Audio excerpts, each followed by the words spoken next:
Les postos, bienvenue sur la chaîne Les Vidéos de Nono et Sacha. C'est parti pour le débrief de Nono. Nono, victoire 4-0 ce soir. Un but de Presnel Kimpembe, ça fait longtemps qu'il n'avait pas marqué. Buteur et passeur décisif, mais sinon dans le jeu, tu t'en sors encore une fois grâce à Kylian Mbappé. Un Kylian Mbappé exceptionnel qui te sort carrément un hat-trick ce soir. Eh oui, Sacha, c'est un match où il n'y a pas grand-chose à dire. Opposition nulle en face. Bon, il n'y avait pas de match. Par contre, quelques enseignements. Bon, Mbappé est phénoménal. On va pleurer avec son départ. Le mec, il te marque 3 buts. Il arrive un jour avant à l'entraînement. Et on prolonge qui? On prolonge le fêtard qui est au Brésil en train de s'éclater. Voilà l'erreur du PSG qu'on va payer cher. Sinon, j'ai trouvé Verratti en jambes pour un début de saison. J'espère que ça va durer. Et le petit Simons, très très propre, à une touche de balle. Ça ne me déplaît pas. Pour le voir à un niveau supérieur. Moi, ce que j'ai aimé sur Verratti, c'est la récupération de balles pour Simons. Simons qui la donne à Mbappé, qui te met un but exceptionnel. Mais moi, j'ai une question à te poser, Nono. La même question que je t'ai posée lors de ce match de 32e de finale de Coupe de France. Si jamais Mbappé n'est pas là, est-ce que tu gagnes aussi facilement? Parce qu'il n'y a que lui qui marque des buts dans le jeu.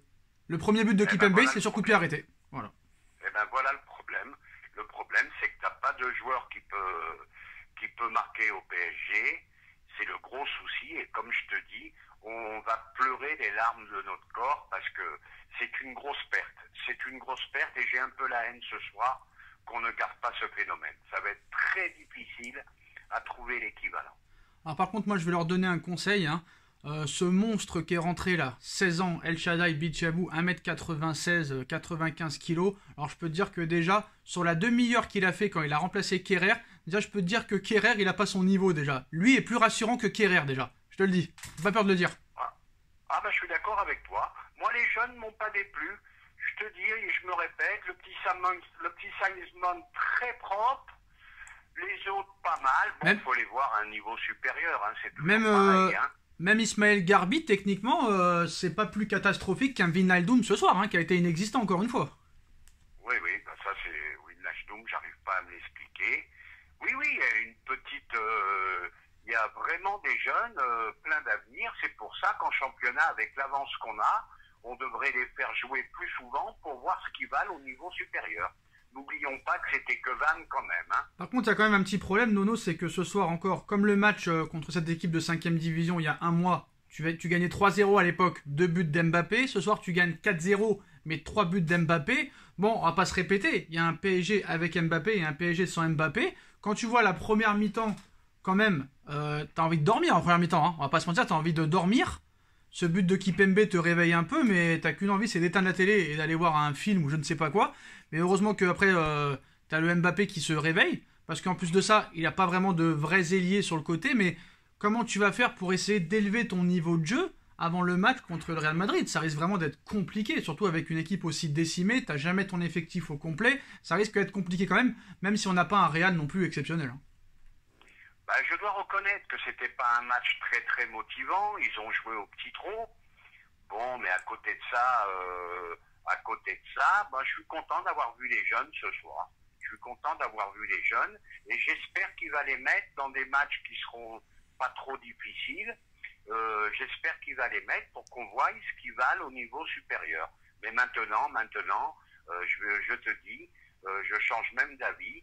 Je pensais qu'il y avait match entre Haaland et Mbappé, mais je crois que Mbappé, c'est le phénomène des 10 ans à suivre. Alors Nono, voilà. Tu sais ce qu'ils vont dire, Oh, vous vous emballez, c'est que Van, c'est que machin. Bon, faut leur dire que Mbappé, l'année dernière, c'est triplé contre le Barça, c'est doublé contre le Bayern, c'est champion du monde. Donc on s'en fout de ces commentaires-là.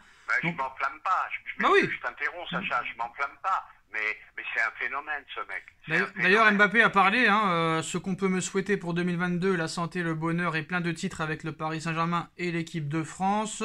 Mon triplé, je suis content, on a été sérieux, ce n'est pas un match facile, mais on était là, on a fait ce qu'il fallait et on est content de repartir avec la qualification. C'est sûr qu'en plus de ça, un joueur aussi professionnel, t'en as pas vraiment à part Marquinhos et machin, et Marquinhos et Navas, pardon, excusez-moi. Mais moi, ce qui me pose problème, c'est que pourquoi Pochettino ne voit pas que Herrera est moins fort que Simons, par exemple? Ça, j'espère qu'il va s'en apercevoir, que ce petit Simon, c'est très très prometteur. J'espère qu'ils feront pas la même erreur qu'avec Mbappé et qu'il n'est pas trop tard pour le prolonger. Faut le faire jouer en Ligue 1. Faut le faire jouer en Ligue 1 pour voir sa véritable valeur. Mais je te dis, ma haine de ce soir, quand je regarde Mbappé, ce professionnalisme et tout, on prolonge, je m'excuse d'être à fond sur Neymar ce soir, mais on prolonge Neymar 5 ans et Mbappé s'en va. Et ça me rend malade. Voilà, c'est tout. Il a été prolongé 3 ans, pas 5 ans, heureusement pour nous. Bon, c'est vrai qu'il y a une option. Même 3 ans, c'est 3 ans de trop. Non, enfin, alors, comme ça, Nono, on finira sur les petites infos mercato. L'AC Milan a abandonné la piste Abdou Diallo. Le PSG demandait 25 millions.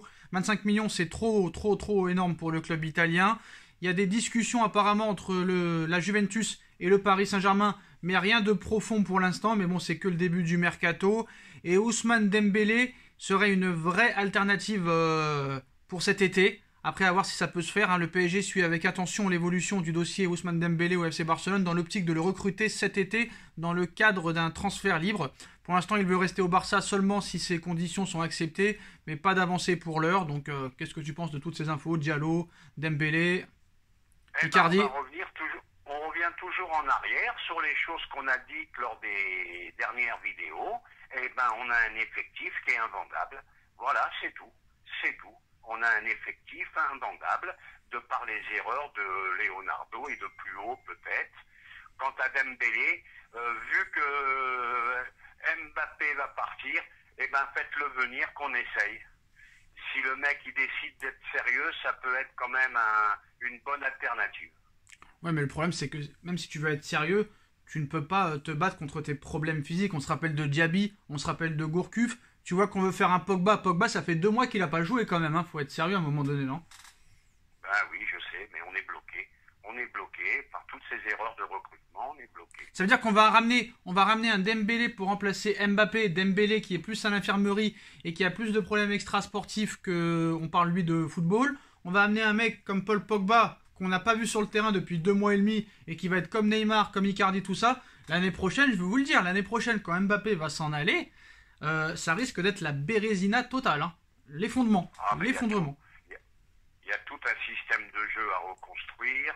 Il y a tout un effectif à reconstruire, un milieu de terrain à reconstruire. Essayons de finir l'année, essayons de finir la saison, avec tous nos joueurs disponibles. Et puis espérons qu'on aille au bout en Ligue des Champions. J'espère que Kylian nous fera plaisir jusqu'au bout. En plus de ça, ça va aller très très vite. Alors d'ailleurs, on va en reparler demain dans une autre vidéo. Paris a une dernière alternative et un dernier argument dans sa poche. Un dernier tour pour essayer de le prolonger. Un contrat très courte durée avec un salaire astronomique. Et en plus de ça, le Real Madrid peut-être n'a pas proposé assez en ce qui concerne le salaire d'Mbappé. Ce serait presque le même salaire qu'il touche actuellement au Paris Saint-Germain. Je pense que Mbappé n'acceptera pas ça. Peut-être que le PSG peut en profiter. On en parlera demain avec Nono les Postos. Bah voilà Nono, est-ce que tu as un dernier mot à dire avant de clore cette vidéo? Non, parce que c'est un match qu'on ne peut pas tirer trop de conclusions. Les jeunes m'ont bien plu. À voir au niveau supérieur en Ligue 1. Et puis là, on pourra vraiment juger de leur valeur. Voilà, Sacha. Et ben voilà les Postos, c'est la fin de cette vidéo. Dites-moi en commentaire ce que vous en pensez. On like, on partage, on commente, on s'abonne. On dit merci Monsieur Mbappé parce que c'est lui le chef d'orchestre. On remercie Nono et on se retrouve demain pour une nouvelle vidéo. Tchuss. Salut Sacha.